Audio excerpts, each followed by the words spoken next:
Louisiana Beer Reviews. We're reviewing Dixie beer, introduced in 1907. Of course, like most beers, it took a little break from 1920 to 1933.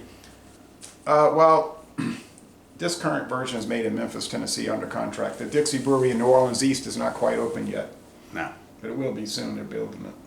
And what's left of the Dixie Brewery in New Orleans is just a facade for the VA hospital. Right, it was incorporated into that. But they did leave the little front, so it looks kind of cool. You can go by, but it doesn't make any sense.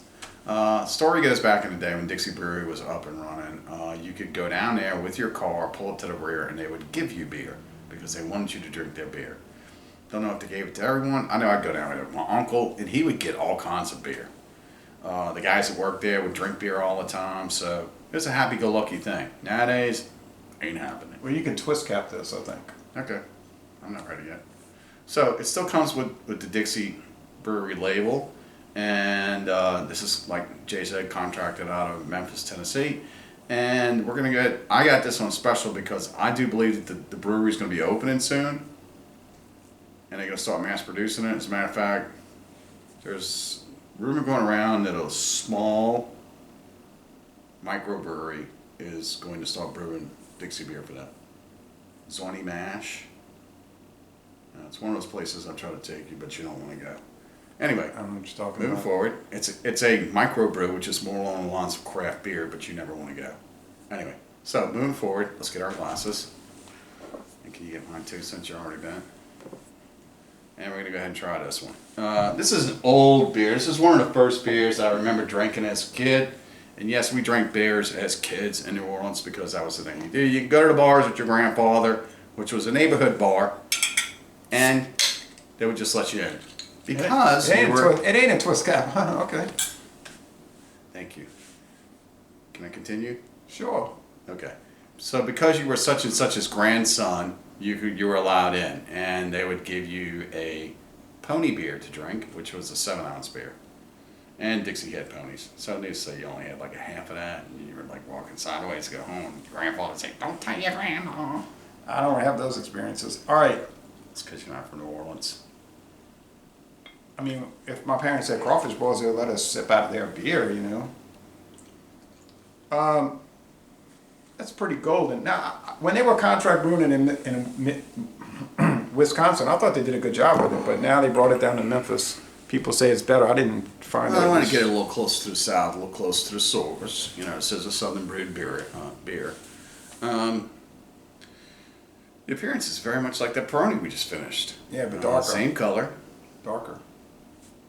Okay. We're kicking around the can on the color.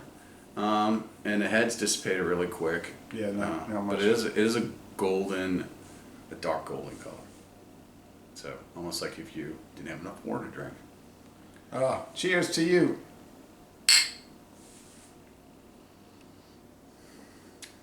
This is like Budweiser in the sense that it's a rice adjunct, not corn adjunct.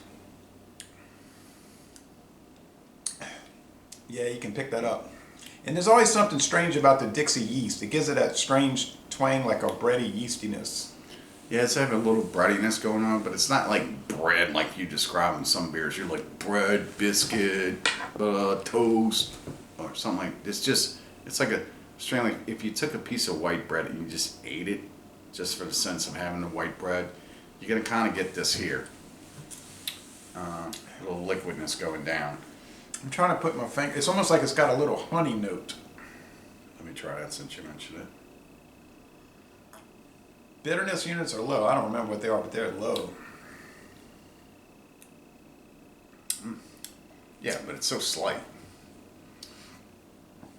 It's light to medium bodied. It's a crisp finish. I think the alcohol is what, 4.5, 4.6? I thought it was 4.1 or something. No, you're thinking Dixie Light. It's over here, 4.6. Yeah, I thought so. There's also the one we really like. Dixie Light I'm not too thrilled with, but the one that we really, the one we really like is the Black and Voodoo.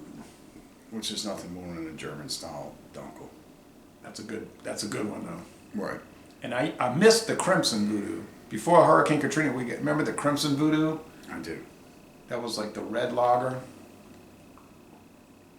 Right. Jay likes red lagers. I've mentioned that once or twice. I like red beers, red lagers, red ales. Doesn't matter. Redheads.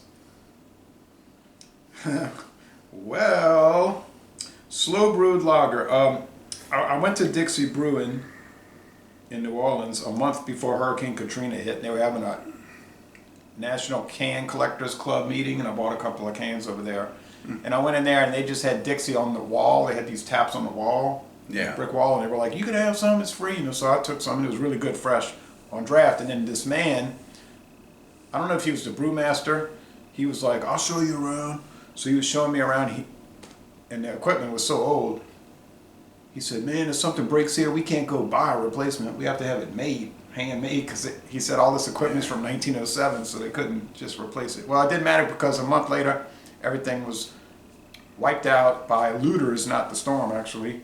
But so that was the end of that. Yeah, it's kind of like our drainage system here. It's so old they can't even get parts, so we got to get contractors to come in and fabricate things. And these guys are experts, and as it turns out, they don't know their ass in the hole of the ground like anyone else. Yeah, so we have like all the water pipes are bursting around In the because they're from the meantime. 1890s. Well, no, that's not the reason why. I said when Hurricane Katrina came and it filled up the city, all that happened is that the water sought after its original height. So when you pump a swamp out, a swamp is like a sponge. What happens to a sponge when you pump it out? It goes to a deflated size.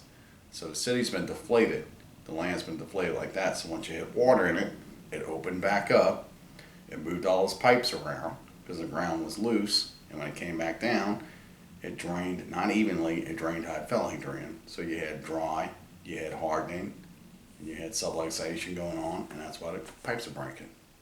If you can't see it in the concrete streets, then you're not traveling the streets enough. You mean subsidence? Yes. And but the pipes are from the 1890s. I mean, they do have some old pipes, and they said they're at the end of their lifespan, and they're just failing. Terracottas. They got a lot of terracottas. Terracottas, sorry. Yeah, terracotta. All right. Yeah, so they deteriorate. All right. Anyway, I think this beer is a B plus. It's very good. I don't know about excellent. I'm gonna say B plus. 88 out of 100. I don't see anything wrong with it. I'm going to give it an A. It's a lot better taste than it used to be. The rice component of it isn't as predominant as that you would get with like a Budweiser. There's that slight It's really ricey. and the yeast just kind of knocks it away. It's just a straight, just mellow flavor. So you like it more than Budweiser? I do.